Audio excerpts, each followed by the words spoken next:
খবরে দেখলাম আগামী ৪ঠা মে পশ্চিমবঙ্গে ওই যে বিধানসভা নির্বাচন সেটা হবে।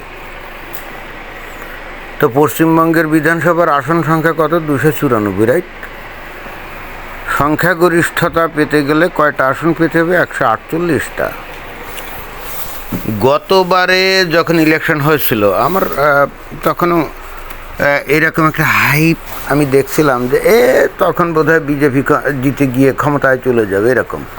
কিন্তু বিজেপির যে রাজ্য নেতাগুলো আছে, ওই যে শুভেন্দু অধিকারী, এরপরে আরও কারা কারা যেন মুকুল রায়টায় কারা ছিল না, বা আরও কী একটা দিলীপ ঘোষ, তো তারা যেভাবে বক্তব্য বিবৃতি দেয় আমার কাছে কখনোই মনে হয় না যে ওদের ওই বক্তব্য বিবৃতির দ্বারা ওই পশ্চিমবঙ্গের মানুষের কাছে তারা বিশাল কোনো নেতা টেতা হয়ে যাবে এরকম মনে হয় না। কারণ আমার কাছে খুবই মানে ওদের বক্তব্য বিবৃতি, এবং ইন্টারেস্টিংলি বলতেই হবে যে কিছু কিছু লোকের বাংলা ভাষা উচ্চারণেও সমস্যা আছে। যেমন দিলীপ ঘোষ, সে দেখলাম যে স রে স বলে, হ্যাঁ, স এবং স দুইটা যে ভিন্ন জিনিস।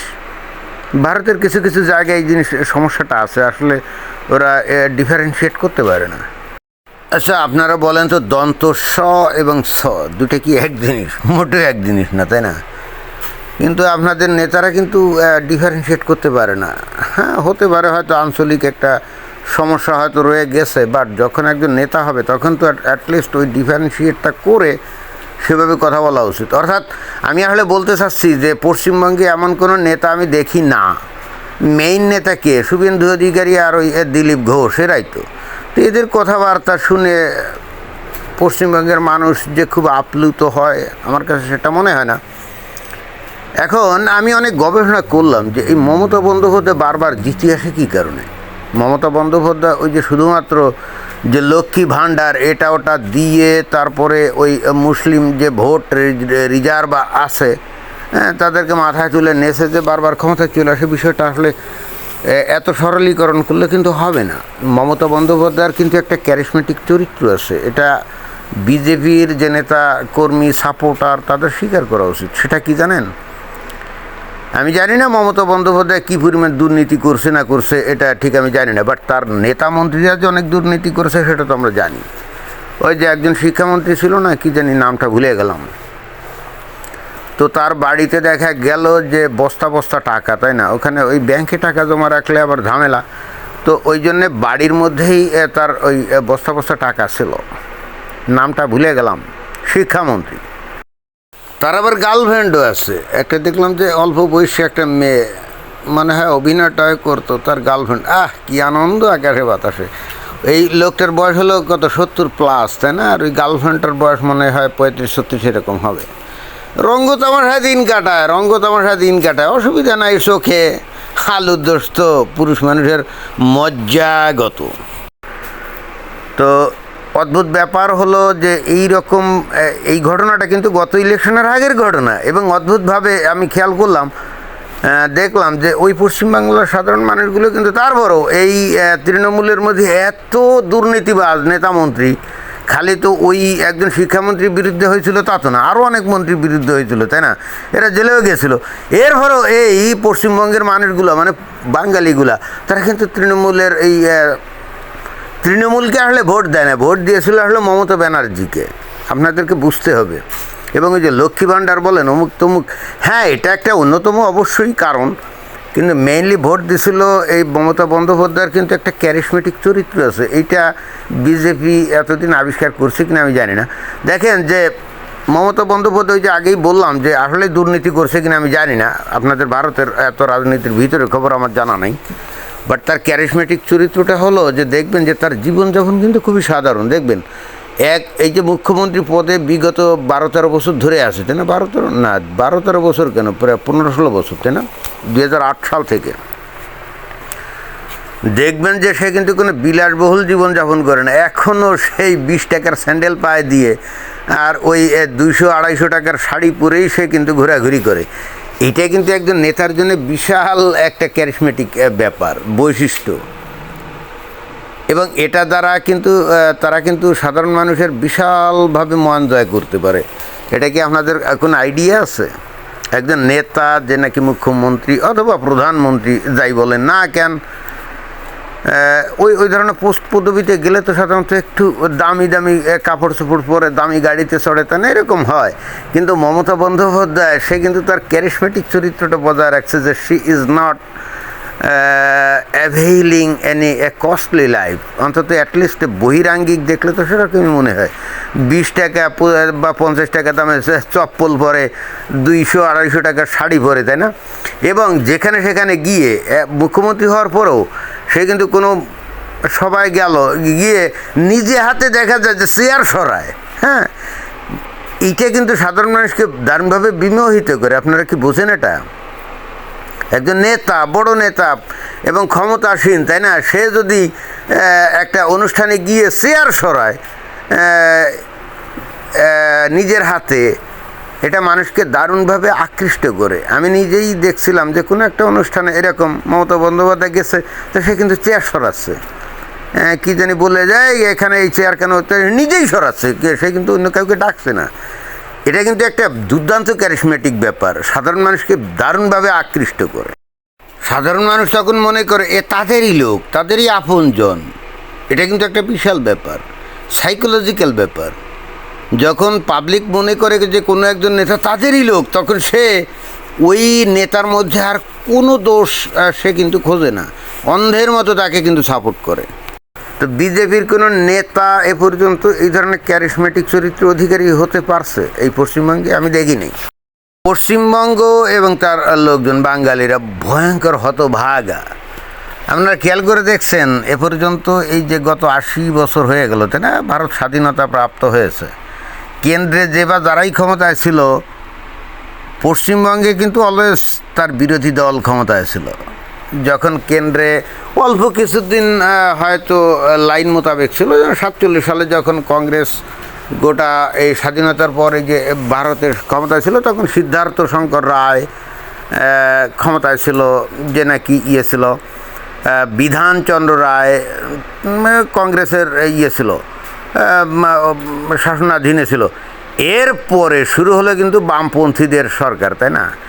এই যে বামপন্থীরা কত 32-33 বছর ছিল, এবং তারপরে কিন্তু এই যে এই মমতা বন্দ্যোপাধ্যায়ের আমল শুরু হয়। অর্থাৎ এই পশ্চিমবঙ্গে কিন্তু অধিকাংশ সময় কেন্দ্রে যারা ক্ষমতায় ছিল তারা এগেনস্টে ছিল। ফলে হচ্ছে কি, পশ্চিমবঙ্গ অলওয়েজ কিন্তু ছিল অবহেলিত, এখানে কোনো বিনিয়োগ আসে নাই। এবং তারপরে পশ্চিমবঙ্গে যখন দীর্ঘমেয়াদী বামপন্থী সরকার ছিল, তখন তো একেবারেই বিনিয়োগ আসে নাই।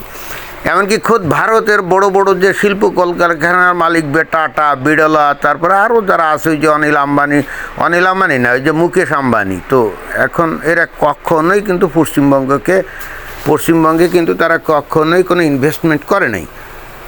ওই বামপন্থী সরকারের আমলে টাটা ওই ন্যানো গাড়ি তৈরি করবে বলে যে সিঙ্গুরে করছিল না, যে অনেক জায়গা জমি, তো এটার এগেনস্টে ছিল কিন্তু মমতা বন্দ্যোপাধ্যায়। তো ভালো কথা, এই পশ্চিমবঙ্গের পাবলিক কিন্তু ঠিকই মমতা বন্দ্যোপাধ্যায়ের পিছনে গিয়ে তাকে ক্ষমতা আনলো। তো মমতা বন্দ্যোপাধ্যায় যে আজ 15-16 বছর ধরে ক্ষমতা আছে, এখানে কি কোনো বিনিয়োগ আনতে পারছে? এখানে কি কোনো চাকরি সুবন্দোবস্ত হয়েছে? কিছু হয়নি। পশ্চিমবঙ্গের পোলাপাইনরা এখন পশ্চিমবঙ্গের থেকে হতভাগা যে সমস্ত রাজ্য, বিহার, উড়িষ্যা, এই সমস্ত জায়গায় কাজ করতে যায়, আর বিরাট অংশ তো যে মাদ্রাস, তারপরে দিল্লি টিল্লি এদিকে চলে যায়। অর্থাৎ মোদ্দা কথা হচ্ছে এই পশ্চিমবঙ্গে একটা হতভাগা একটা রাজ্য বলে আমার কাছে মনে হয়। এরা অলওয়েজ স্রোতের এগেনস্টে চলছে এবং চলে ভাব দেখায় তারা অনেক প্রগতিশীল, অনেক অমুক সমুক, মানে পুরো ফাউল। আমি এইবার এই ভারতে গেছিলাম, তো লোকজনের সাথে কথা বলতাম। ইন্টারেস্টিং ব্যাপার হলো, মানে আমি প্রচণ্ড বিরক্ত বোধ করতাম। এদের পেটে কোনো বিদ্যা বুদ্ধি নাই, কিন্তু লম্বা চড়া কথা, ওরে বাবা।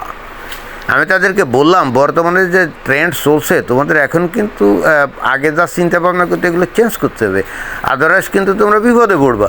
তো দেখলাম যে আমার জ্ঞানগর্ভ বক্তৃতা দেওয়া শুরু করেছে, ওকে ফাইন। এখন আমি তো ভারতে বহিরাগত, ওদের সাথে তো অত তর্ক বিতর্ক করতে পারি না, তাই না?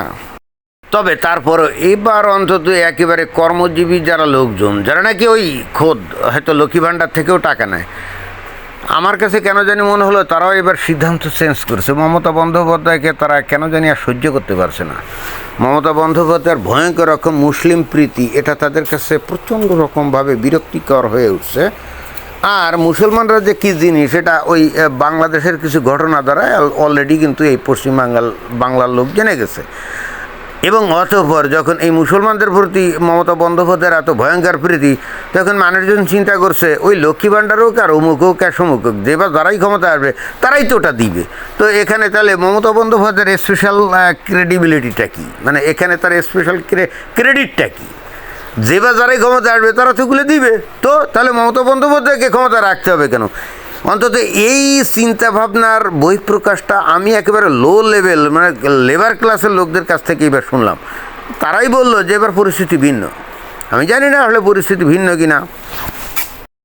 তবে বিজেপি যদি কায়দা করে এখানে এই যে বামফ্রন্ট প্লাস কংগ্রেসের যে জোট, এটা যদি বজায় রাখতে পারে, যার হুমায়ুন কবির বলে এক লোক মুসলমানদের প্রতিনিধি হিসেবে ফিল্ডে নামছে, এগুলো যদি সব বজায় রাখতে পারে, সেক্ষেত্রে তৃণমূল কংগ্রেসের কপালে খারাপই হওয়ার সম্ভাবনা সমূহ। এবং আমি কিন্তু ক্লিয়ার কাট বলে দিই, আমার যেটা পশ্চিমবঙ্গে ঘুরে ঘুরে ধারণা হয়েছে, এই মমতা ব্যানার্জিকে আপনারা যদি না সরান তাহলে আপনাদের কিন্তু কোনো উন্নতি নেই। আপনাদের ওই বিভিন্ন প্রদেশে গিয়ে চাকরি বাকরি করে আপনাদের সংসার চালাতে হবে, বাড়ি বসে চাকরি করে সংসার চালাতে পারবেন না। তৃণমূলের যে নেত্রী এই যে মমতা বন্দ্যোপাধ্যায়, তার ক্যারিসমেটিক চরিত্র থাকলেও অন্তত পশ্চিমবঙ্গ উন্নয়নের ব্যাপারে তার কোনো লক্ষ্য নেই এবং তার কোনো মিশন এবং ভিশন নেই। সে বেসিক্যালি ক্ষমতা চায়, ক্ষমতার থাকলেই দ্যাটস এনাফ। এবং তারপরে মানুষদেরকে ঘুষ দিয়ে, ওই যে লক্ষ্মী ভাণ্ডার হ্যান ত্যান হাবি যাবি, এগুলো তো আসলে ঘুষ, তাই না? এগুলো দিয়ে সে ক্ষমতায় থাকতে চায়, কিন্তু আপনাদের ভাগ্যের পরিবর্তন করতে চায় না। অথচ চিন্তা করে দেখেন, আপনাদের দেশে এখনও ওই বাজার ঘাটে এই চা, মানে লাল চা আর কি, 3 টাকা 4 টাকা বা 5 টাকা মেলে। কিন্তু আপনি ওই অন্যান্য স্টেটে যান, যেমন ব্যাঙ্গালোরে যান, আপনি দিল্লিতে যান, মাদ্রাজে যান, চেন্নাই, যেটা এখন চেন্নাই বলে, সেখানে কিন্তু 5 টাকায় চা পাওয়া যায় না, বুঝেন? তার মানে হচ্ছে সেখানে লোকজনদের আয় উপার্জনের লেভেলটা তো আপনারা বুঝেন। তো এখন আপনারা যদি এখনও ওই সেই গরিব ফকির মিসকিন থাকতে চান আর মুখে চ্যাটাং চ্যাটাং কথা বলে ভাব নেন যে আপনারা বিশাল পণ্ডিত স্মার্ট লোকজন, এসোকে ফাইন, মমতা বন্দ্যোপাধ্যায়কে নির্বাচন করে ক্ষমতা রাখতে চান, বাট পশ্চিমবঙ্গকে যদি উন্নতি করতে চান তাহলে আমার মনে হয় যে এনাফ। মমতা বন্দ্যোপাধ্যায় তো 14-15 বছর শাসন করলো, তাই না?